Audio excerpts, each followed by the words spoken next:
Let's deep dive into Cleanthes, Zeno's successor and a former boxer. He is the bridge between Zeno and Chrysippus, known for his religious devotion to the Logos.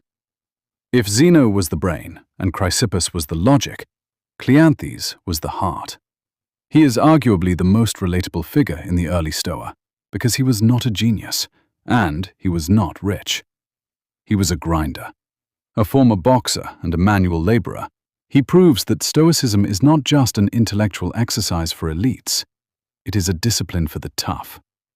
He ran the school for 32 years between Zeno and Chrysippus. While he didn't expand the logic much, he kept the flame alive through sheer force of character. Here is the deep dive into the second head of Stoicism. 1. The water carrier, the blue-collar Stoic.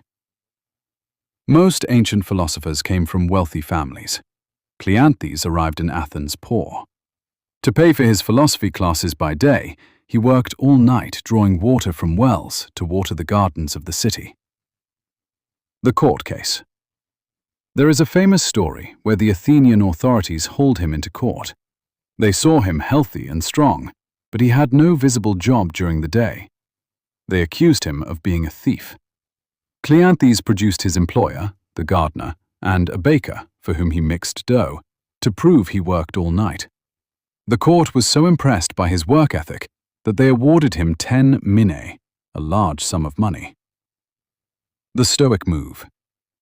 Zeno ordered him to refuse the money. Cleanthes obeyed. He wanted to prove that a philosopher needs nothing but his mind. 2. The ass of the school. Cleanthes was not quick-witted. The other students mocked him for being slow to understand Zeno's complex lectures. They gave him the nickname the ass, donkey.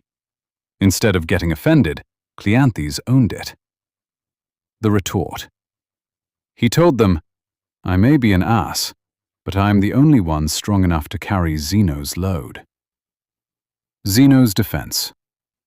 Zeno defended him with a metaphor about wax tablets.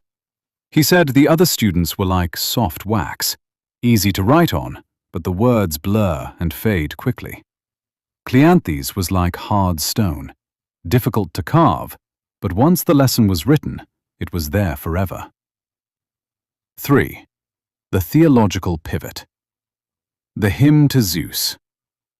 This is Cleanthes' distinct contribution. While Zeno spoke of nature and reason, Cleanthes spoke of God. He wrote the famous Hymn to Zeus. To Cleanthes, the universe wasn't just a machine. It was a divine, living entity. He injected religious fervor into the philosophy. The concept. He viewed the logos not just as physics, but as a conductor leading an orchestra. The prayer. His most famous fragment is a prayer that Epictetus later quoted constantly. It sums up the entire Stoic attitude toward fate. "Lead me, O Zeus, and thou, O destiny, the way that I am bid by you to go. To follow I am ready. If I choose not, I make myself a wretch, and still must follow." The lesson. You are going to go where fate takes you regardless. You can go crying and kicking, like a dog tied to a cart, or you can walk with dignity. The destination is the same. The difference is how you feel during the journey. 4. The virtue of endurance. Carteria. Because of his background as a boxer, Cleanthes emphasized the physical aspect of Stoicism. Zeno focused on sophrosony, temperance, self-control. Cleanthes focused on carteria, endurance, toughness. He believed you had to physically train the body to obey the mind. He was known for sitting on the ground, wearing thin clothes in winter, and remaining utterly silent while people insulted him. The self-correction. Once, he was walking down the street talking to himself. A passerby asked, "Who are you talking to?" Cleanthes replied, "I am talking to a bad man." He was reprimanding himself for an impure thought. He treated his own mind like a sparring partner. 5. His death. The fast. Like the others, Cleanthes went out on his own terms. At a very old age, around 99, he developed a gum inflammation. The doctors told him to fast for 2 days to let the swelling go down. After 2 days, the swelling was gone. The doctors said, "You can eat now." Cleanthes replied, "I am already halfway down the road. Why turn back now?"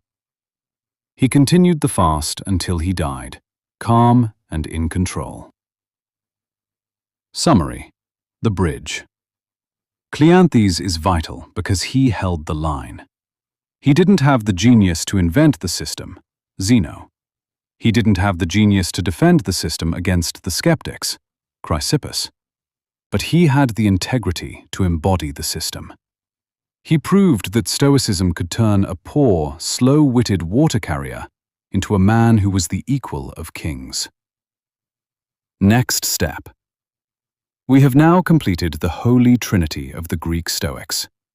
Zeno, the visionary. Cleanthes, the believer. Chrysippus, the logic. This completes the Greek phase. The philosophy now travels to Rome, where it stops being theoretical and starts being political. Are you ready to move forward?